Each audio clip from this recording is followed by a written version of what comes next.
তৎকালীন প্রধানমন্ত্রী পদত্যাগ করার পরে নতুন সরকার দায়িত্বভার গ্রহণ করে। আজকে পর্যন্ত কি পদত্যাগপত্র দেখাতে পেরেছে কোন সরকার? আওয়ামী লীগকে কে নিষিদ্ধ করেছে? কে নিষিদ্ধ করেছে? কোন সরকার নিষিদ্ধ করেছে? তাদের আইনগত বৈধতা কি? তারা যে একটি জুলাই ঘোষণাপত্র দিয়েছে, সেই ঘোষণাপত্রের স্তরে স্তরে আওয়ামী লীগকে সমালোচনা করা হয়েছে, বিষোদ্গার করা হয়েছে। কিন্তু মিথ্যা তথ্যের সমাহার যদি দেখে থাকেন আপনি যদি তার 19 নম্বর পয়েন্টে যান, দেখবেন লেখা আছে তৎকালীন প্রধানমন্ত্রী পদত্যাগ করার পরে নতুন সরকার দায়িত্বভার গ্রহণ করে। আজকে পর্যন্ত কি পদত্যাগপত্র দেখাতে পেরেছে কোন সরকার? আজকে পর্যন্ত 1 বছর 3-4 দিন হয়ে গেল, 12 বেশি, 7 দিন হয়ে গেল প্রায়।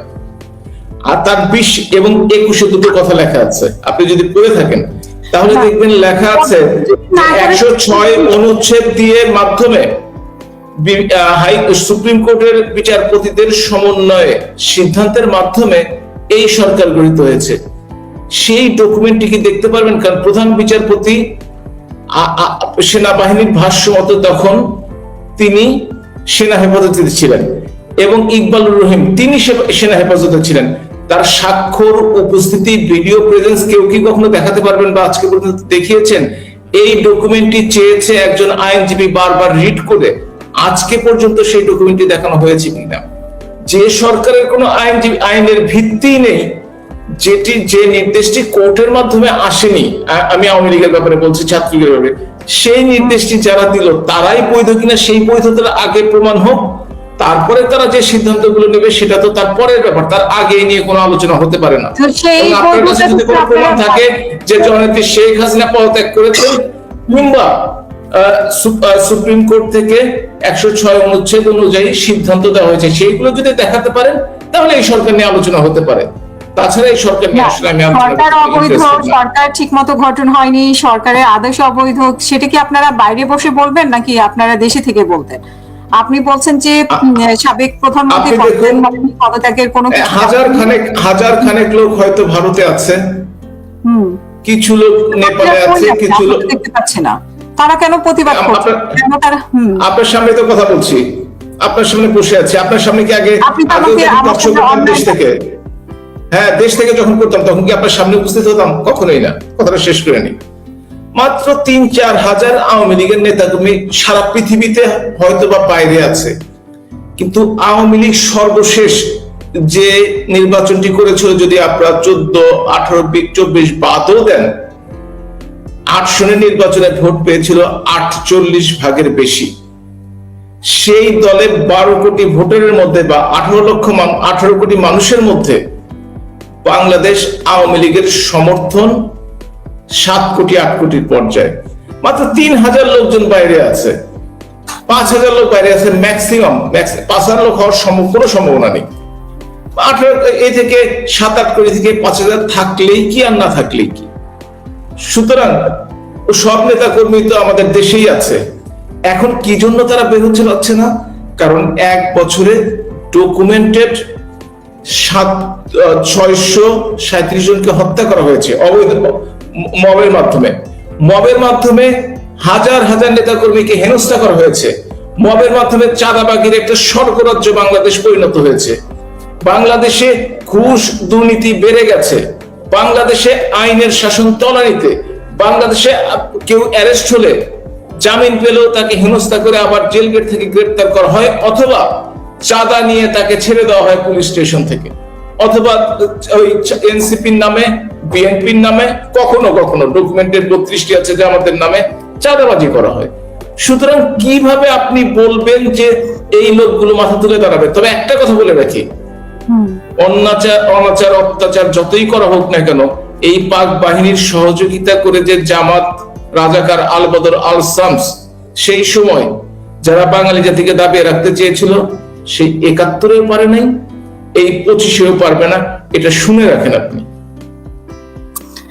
আচ্ছা, আপনি বলেছেন যে এখন চাঁদাবাজি হচ্ছে, বা আপনি বলছেন যে অত্যাচারের কারণে বের হচ্ছে না আওয়ামী লীগের, কিন্তু এত নেতা কর্মী, এত সমর্থন, ধরেন 20% হোক, 25% হোক, মানে 5 আগস্টের পরে হয়তো বা কিছু কমেছে, বেড়েছে কিনা আমি জানি না, যত পার্সেন্টের হোক, এরা বের হচ্ছে না ভয়ে। তাহলে ট্রেনিং এ কিভাবে আসলো? যে মেজর সাদিককে তো গ্রেফতার করা হয়েছে, তো আমার তো প্রশ্ন আপনার সাথে সম্পূর্ণ আমি একমত, আপনার সাথে আমি সম্পূর্ণ একমত যে আওয়ামী লীগের 10 জন লোক মিছিল বের করলে সে এলাকার 50 জনকে গ্রেফতার করা হয়, সে এলাকায় ত্রাসের রাজত্ব চলে, সেইখানে প্রকাশ্যে এই সরকারের আনুকূল্য ছাড়া যদি কিভাবে, যদি ট্রেনিং হয়ে থাকে আমি জানি না এখনো, যদি ট্রেনিং হয়ে থাকে তাহলে কিভাবে বলেছে, স্বীকার করেছে তারা, এটা তো আমরা পত্রিকায় স্বীকার করেছি। যদি পত্রিকায় আমি স্বীকার করতে দেখিনি, আমি দেখেছি এসপি যিনি ওনার ওয়াইফ তিনি বলেছেন যে আমাকে রিমান্ডে নেওয়ার দরকার নেই, আমাকে জিজ্ঞাসা করলে আমি সব বলে দিব আমি যতটুকু জানি। তার অর্থ না যে তিনি ট্রেনিং দিয়েছেন। ট্রেনিং কি জিনিসটা? ট্রেনিং কি অস্ত্রের ট্রেনিং দিয়েছেন? ট্রেনিং কি লাঠি খেলা শিখিয়েছেন? ট্রেনিং কি তীর মারা শিখিয়েছেন? নাকি ওই যে গুলতি দিয়ে বল মারা শিখিয়েছেন? কোন ট্রেনিং কি দিয়েছেন এটা কি আমরা জানি? আমরা শুনিনি গেছেন। যে কোনো ট্রেনিং দেওয়ার জন্য তো একটা মাঠের দরকার হয়, একটা জায়গা ট্রেনিং সেন্টারের দরকার হয়, নাকি গুলশান শুটিং ক্লাবে সবাইকে নিয়ে যে বসে তোরা প্র্যাকটিস কর, এটা তো হয়নি। তাহলে কিভাবে এটা ট্রেনিং বলা যায়? আমি যতদূর শুনেছি তাদের ভাষ্য মতেই যে সেইখানে নাকি তাদের মতে লেকচার হয়েছে, যা আমি যেহেতু দেশের বাইরে আছি আমার পক্ষে আসলে ব্যক্তিগতভাবে জানাটা একটা অসম্ভব, এবং এই ব্যাপারে আমাদের সাথে কেউ কোনো যোগাযোগ করেনি, এটা নিশ্চিত করছি আপনাকে। এবং ট্রেনিং আপনি যে বলেছেন যে এই সরকারের আমলে কেউ বের হতে পারছে না, কেউ হতে, তারপরে ট্রেনিং এর আয়োজন করা হচ্ছে, এবং ট্রেনিং এর আয়োজন কিভাবে? যদি সরকারে মানে এখানে সরকারের সহযোগিতা, মানে সরকারে যারা আছে তারা যদি সহযোগিতা না করে, এবং সেই মেজরকে যদি কেউ সহযোগিতা না করে, সেই মেজর কোনো পত্রিকায় আছে 150 দিন, কেউ কোনো পত্রিকায় আসছে 198 দিন, কতদিন সে বাইরে ছিল, মানে তার কর্মক্ষেত্রের বাইরে ছিল। তো এই কর্মক্ষেত্রের বাইরে থাকা, তারপরে সরকারের সহযোগিতা ছাড়া, বিভিন্ন গোয়েন্দা বাহিনীর সহযোগিতা ছাড়া এই কাজটা তো সহজে করতে পারেনি, এটা তো আমরা জানি। এবং আওয়ামী লীগের লোকজনকে সরাতে পারেনি, মানে বিভিন্ন জায়গা থেকে, প্রশাসন থেকে, যে যেখানে আছে সে এখানে এখনো আছে। এবং আপনি নিশ্চয়ই মনে আছে যে বেনজির আহমেদ উনি বলেছিলেন যে 80% আওয়ামী লীগের পুলিশে আছে, 80% লোকজন আওয়ামী লীগে এখনো আছে যারা আওয়ামী লীগকে ধারণ করে, এরকম বলেছিলেন। তো তাদের নিশ্চয়ই সহযোগিতা আছে। তো এই ব্যাপারটা আমি এখানে আলোচনায় রেখে আপনি যদি দুই একটা পয়েন্ট যোগ করতে চান সেই আলোচনাটা করবেন। আর আমি আপনার প্রথম অংশের সাথে সম্পূর্ণ একমত যে একজন যদি সত্যি ঘটনাটি ঘটে থাকে, যদি সত্যতার সম্বন্ধে আমার সন্দেহ আছে, যদি সত্য ঘটনা ঘটে থাকে তাহলে একজনের পক্ষে এটা করা সত্যিকার অর্থেই কঠিন একটি কাজ। তিনি যদি একান্তই মহামানব না হন এবং চারিদিকে জাদু করে সবাইকে মোহিত করে রেখে কয়েকজনকে ট্রেনিং না দেন, তাহলে অবশ্যই ঊর্ধ্বতন কর্তৃপক্ষ, আমি তো মনে করি এই সরকার থেকেই তাকে একটা নাটক সৃষ্টি করার জন্য তাকে অ্যাপয়েন্ট করে এই কাজটি করানো হয়েছে, এবং নাটকের কাজটি যখন শেষ হয়ে গেছে তাকে সরিয়ে আনা হয়েছে। যেমন ধরুন পদত্যাগ নাটক খেললেন কিছুদিন, যখন সবাই একটু বিপক্ষে চলে যাচ্ছিল তখন পদত্যাগ করে এমন একটা অবস্থার সৃষ্টি করলেন, সবাই যে বললো না আমরা আপনার সাথে আছি। এই নাটক দিয়ে আর যাই হোক সরকার চালানো সম্ভব নয়। এবং আমি তো দোষারোপ করি না, আমি দাবি করি যদি ঘটনা সত্যি হয়ে যায় 150 দিন, আপনার মতো 198 দিন, তাহলে এই গোয়েন্দা সংস্থাগুলো কিভাবে ঘুমিয়েছিল? বসুন্ধরা একটা প্রাইভেট ইউনিভার্সিটি আছে যেখানে এনসিপির ছেলেরা আছে, তারা কেন এটাকে খুঁজে বের করলে প্রতিহত করলো না?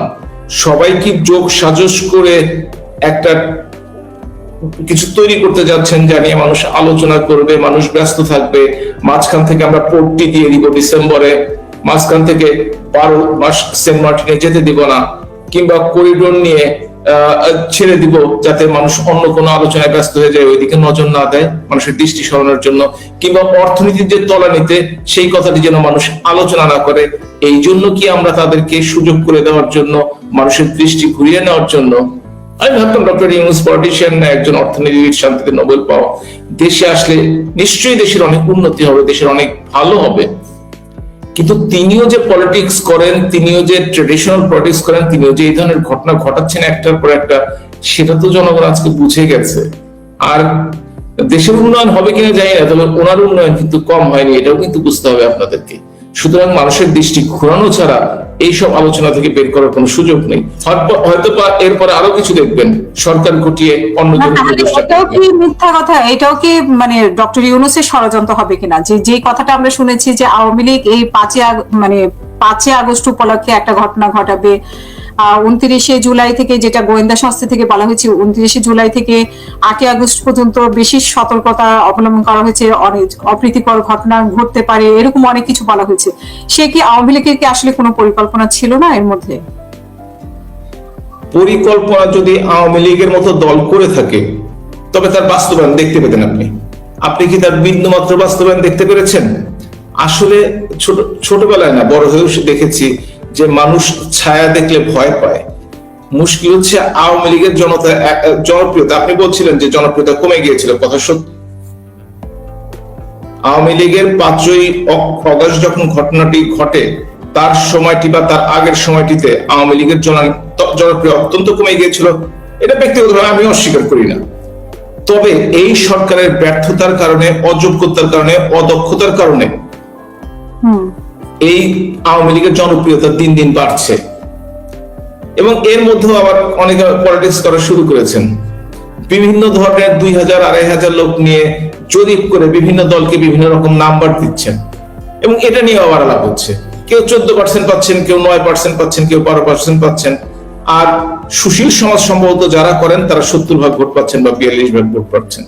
এই হচ্ছে জরিপগুলোর অবস্থা। সুতরাং কে যে কোন দিক দিয়ে কার ষড়যন্ত্রে কোন দেশের অর্থায়নে কি করছেন এটা সত্যিকার অর্থেই বোঝাটা খুব কঠিন এই মুহূর্তে। তবে একটি কথা মনে করে রাখতে হবে, আমরা সকলে মিলে দেশের, আমাদের স্বাধীন সার্বভৌমত্ব বাংলাদেশকে যেন ভালো রাখতে পারি সেই ব্যবস্থা করতে হবে।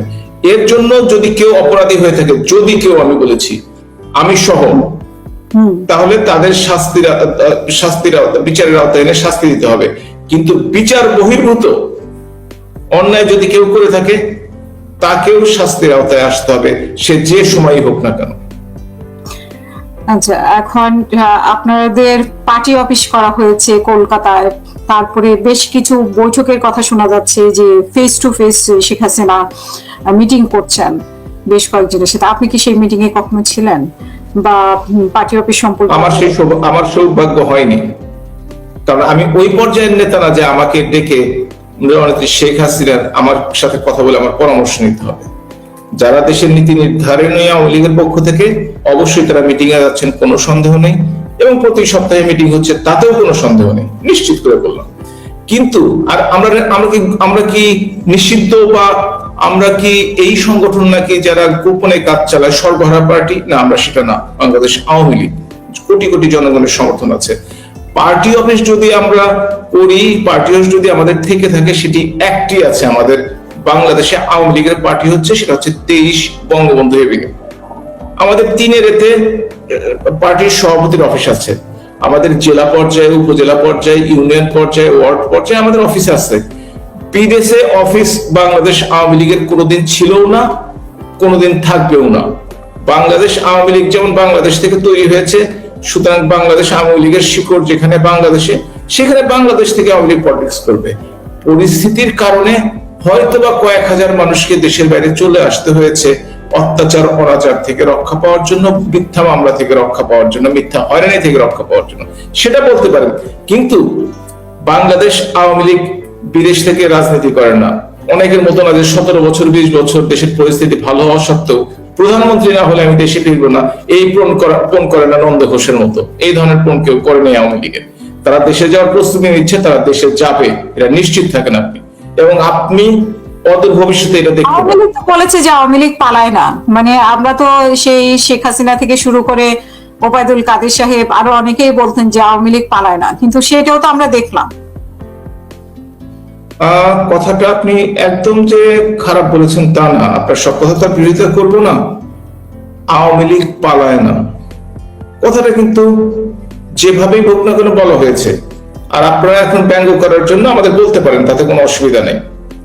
কথাটা হচ্ছে যে দেশে কোনো আইনের শাসন নাই, যে দেশে কোনো বিচার ব্যবস্থা নাই, যে দেশে কোনো আইন শৃঙ্খলা বাহিনী কাজ করে না, যে দেশে শত শত লোক মবের মাধ্যমে মারা যাচ্ছে, অত্যাচারিত হচ্ছে, যে দেশের চাঁদাবাজিতে মানুষ অতিষ্ঠ, যে দেশের মেধাবী সন্তানরা ব্রেন ড্রেনের মাধ্যমে দেশের বাইরে চলে যাচ্ছে, সেই দেশে মিথ্যা মামলায় জর্জরিত হয়ে অথবা মামলার মিথ্যা আসামি হয়ে মানুষের পক্ষে থাকা সম্ভব না। সেই জন্যই কাউকে কাউকে দেশ ত্যাগ করতে হয়েছে। ব্যাপারে হয়নি, বিএনপি কি দেশে ছিল না? তারেক রহমানের বিষয়টা আলাদা, সেটা আপনিও জানেন আমিও জানি কিভাবে তারেক রহমান দেশের বাইরে গেছে। কিন্তু বিএনপির এই যে, আমি খুব একটা জানি না এই কারণে যে বিএনপি এখন স্টিয়ারিং সিটে, স্টিয়ারিং হুইলে বিএনপি বসে আছে এবং 5 তারিখের পরে বাংলাদেশ বিএনপি তো একটা বিশাল দল, কোনো সন্দেহ নেই। কেউ যদি বলতে চায় মানে মামলা হয়েছে না, মানে কারণে তার বিরুদ্ধে 80টির বেশি মামলা ছিল। প্রথম 6-7 মাসের মধ্যে প্রত্যেকটিতেই বেকসুর খালাস পেয়েছেন তিনি। তার বিরুদ্ধে এখন কোনো মামলা নেই। তার বিরুদ্ধে এখন যে কোনো সময় দেশে ফিরতে, এমনকি ওনার স্ত্রীর বিরুদ্ধেও তো মামলা ছিল, তিনিও তো বাংলাদেশ থেকে ঘুরে আসছেন। কিন্তু রাজনীতিতে সাহস বলে একটা কথা আছে, যারা রাজনীতিতে সাহস করতে পারেন না, রাজনীতিতে তারা পিছিয়ে পড়েন। কেউ কেউ ভাবেন হয়তো লন্ডনে বসে প্রধান উপদেষ্টার সাথে ষড়যন্ত্র করে আলোচনা করলে সমস্যার সমাধান হবে। বাংলাদেশ না পৃথিবীর কোন দেশের রাজনীতি এত সহজ না আসলে।